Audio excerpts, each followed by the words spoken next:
Beleza, galera? Tudo bom? Hoje eu gostaria de conversar com vocês a respeito de métodos de avaliação.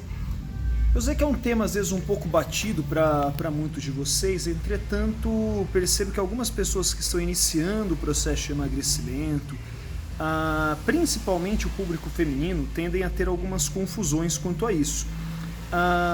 Eu não considero hoje a balança como unicamente, de forma isolada, como um bom método de avaliação na evolução dos processos de emagrecimento. A balança é uma ferramenta que ela consegue medir a perda de peso. Alguns pacientes precisam perder peso. Entretanto, para outros, essa variável deixa de ser tão importante. Vamos pegar um exemplo prático. Eu posso ter um paciente, por exemplo, que ele tem um diabetes, um pré-diabetes, um quadro de hipertensão associada a uma obesidade de grau 2. Nesse caso, seria interessante que esse paciente perdesse peso também, uma vez que essa redução no peso corporal vai ter um impacto positivo na saúde desse paciente, Talvez ali melhorando os níveis de glicose, diminuindo a pressão arterial, Para a grande maioria dos pacientes, a balança ela não tem uma importância tão grande como método de aferição, uma vez que o que eles buscam seria uma mudança, uma melhora na composição corporal. Para tal, não necessariamente a perda de peso precisa acontecer.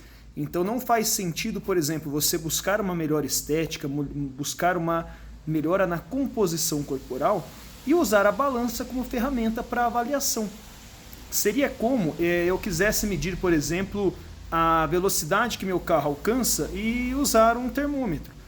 Não é um método correto de se usar para avaliação.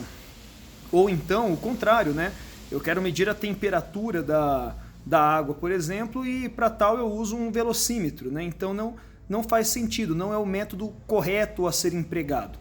No caso, o que eu sugiro, Para a gente poder acompanhar progresso na composição corporal, ferramentas como o adipômetro e bioimpedância são mais importantes.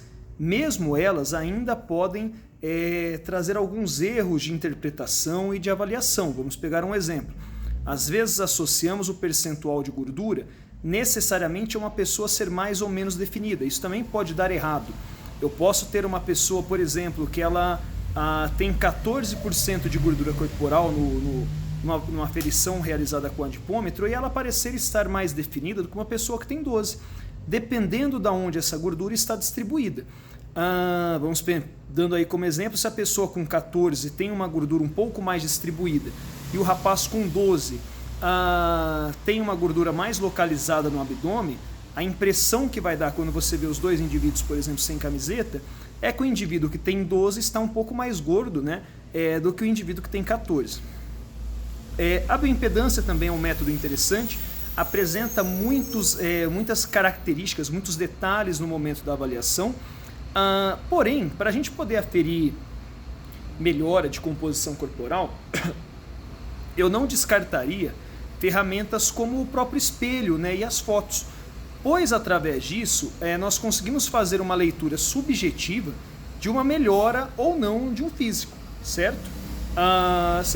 Esse era o intuito do vídeo hoje, esclarecer aí alguns detalhes quanto a métodos de avaliação. Espero que tenha ajudado. Não se baseiem unicamente na balança. Eu acho que essa recomendação é um pouco mais importante aí para as mulheres que estão iniciando um processo de melhora de composição, que não tem que perder tanto peso. Qualquer dúvida deixe aí nos comentários e a tendência é que mais vídeos surgirão. Um abraço a todos, valeu!